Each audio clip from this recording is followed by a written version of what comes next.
everyone, it's Leia and I am back with another card deck review. This one is Oracle of the Mermaids, published by Blue Angel. The text in the guidebook is by Lucy Cavendish and the artwork is by Selena Fennick. So, I love mermaids, and a lot of people I know do too, so I figured I'd give you a look at these cards through my perspective, since there's already a bunch of different reviews on them out there. I really like that in this deck, mermaids are not merely beautiful beings. We see just how powerful they can be. For example, we are made aware of their role as guardians of the ocean and her creatures.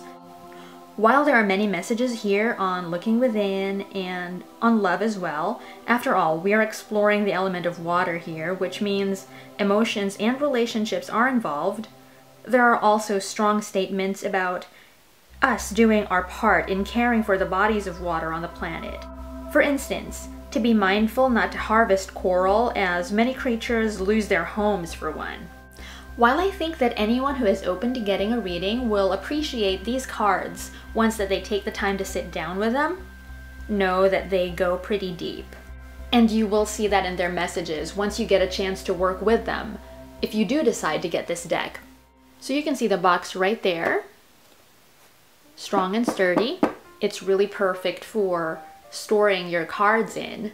Although I know some people do like getting a different container for their cards, such as a pouch, especially made for tarot or oracle cards. A lot of Blue Angel's other decks have a box this size and with this same sturdy quality. Size-wise, it is bigger than oracle cards from other companies. For instance, I'll show you what a typical Hay House box size is in comparison. So you can see that Oracle of the Mermaids is noticeably bigger.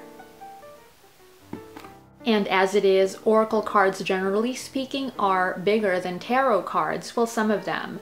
But these ones are even bigger than the usual. Because see, here's one of the cards from Colette Baron Reid's deck, Wisdom of the Hidden Realms from Hay House. This is already bigger than most tarot cards, I would say. And here is one from Oracle of the Mermaids. So you can see it's even bigger. Which might be a concern to some if you have small hands, since shuffling can be quite challenging. What I tend to do is I use the overhand shuffle.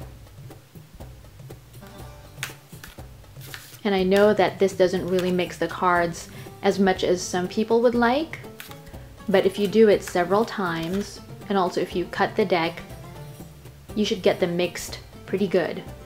So there's the card back right there. And you can see the glare of the light, so that tells you that it is pretty glossy. And the cardstock is really good. It's thick, so there are no worries there about the cards being too flimsy to handle. Before we move on, I do want to show you a little bit more of the box. So that's what the back looks like. And the inside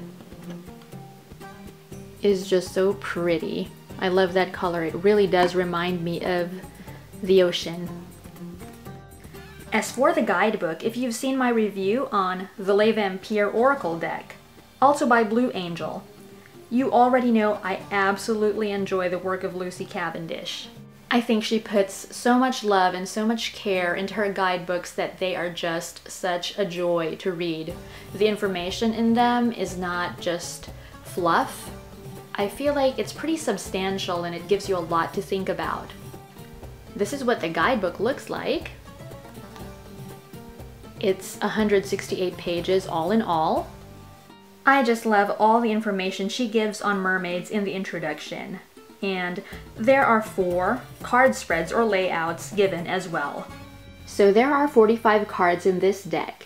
And as for the interpretation, in the guidebook, there are 2.5 pages roughly for each card, maybe a little bit more or a little bit less depending on which card it is. And this is what the individual section for a card interpretation looks like. So you see a black and white picture of the card right there, and where it's appropriate or where it applies, there's the mythology behind the card or the story behind the card. And if you do reversals, you get those as well. You get a meaning for that in this guidebook.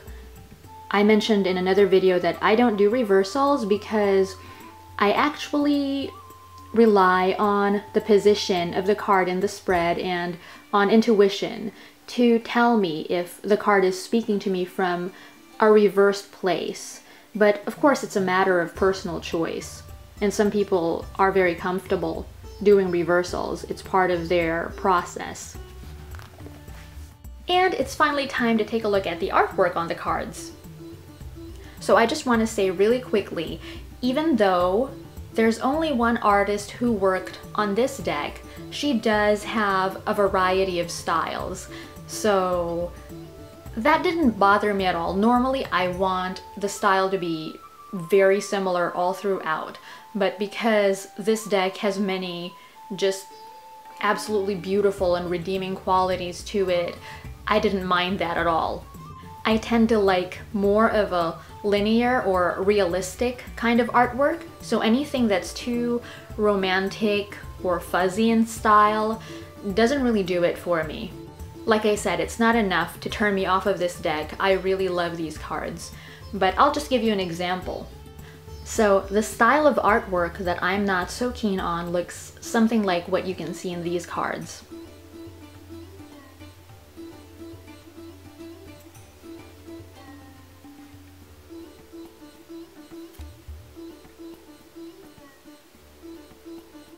And I want to make it clear that I think that Selena Fenwick just does an absolutely amazing job.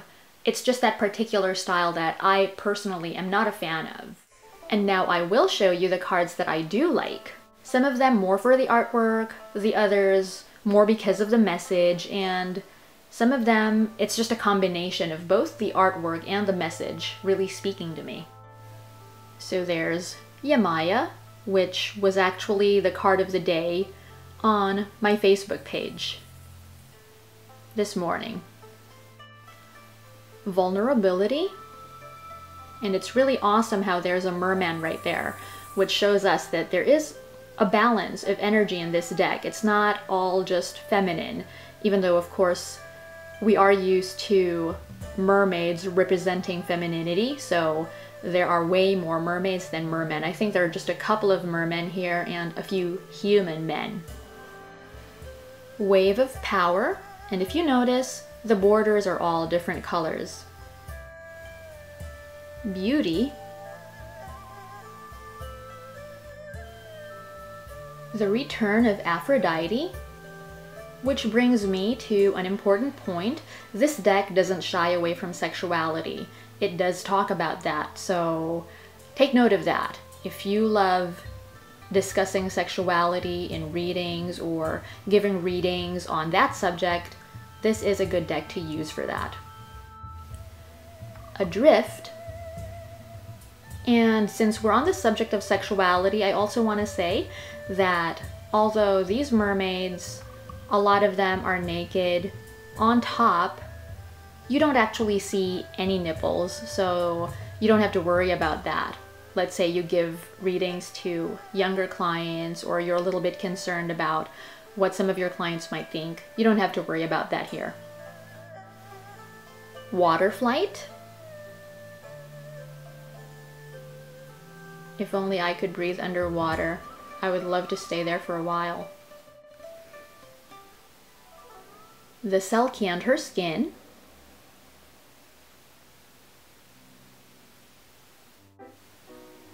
Air.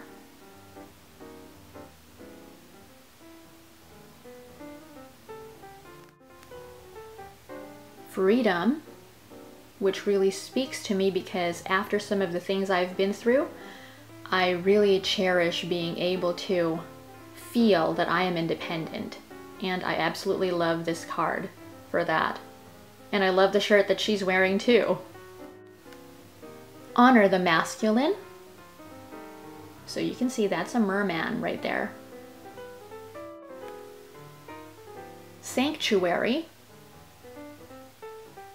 How cool is it to see a mermaid in a bathtub? And last but not least, Divine Sensuality. And underneath you'll see it says, Making Love, Erotica, which I just love because I am actually also writing erotica right now, and I am probably going to use a pen name just so it doesn't get mixed up with all this other stuff that I do, but I just wanted to mention that. And so now I'll show you just really quickly some of the other cards that come with this deck, so that you know what else you will be getting in case you're feeling drawn to it. I actually like the artwork on this one too.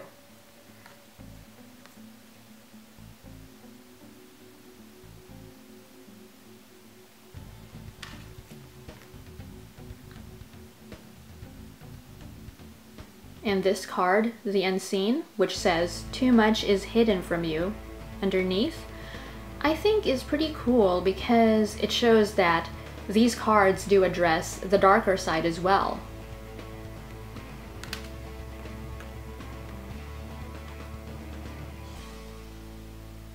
I'm all for love and light, but I think that it is important to pay attention to the shadow, which I've already said in at least a couple of my other videos.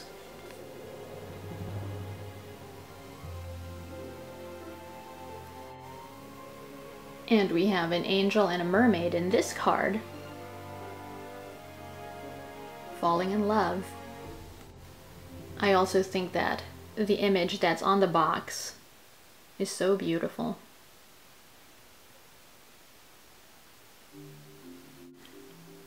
And I find the nighttime effect in this card really mesmerizing to look at. So that's it for my review of Oracle of the Mermaids. You might have noticed, how come all the reviews I post are on things that I really like all those tarot decks, all those card decks, I really like them. Well, this is my answer to that. If I come across a card deck that I am not really fond of, let's say I can't really connect with it even though I've tried, I just stop working with it at that moment. I either exchange it for something else, gift it to someone, just because I don't really want to spend more time with it if I'm not called to. So you won't really see me doing any reviews on things that I don't like. I might mention things that I am not too keen on when it comes to these products that I do like, but generally speaking, I think that I'm always going to be doing reviews on products that work for me.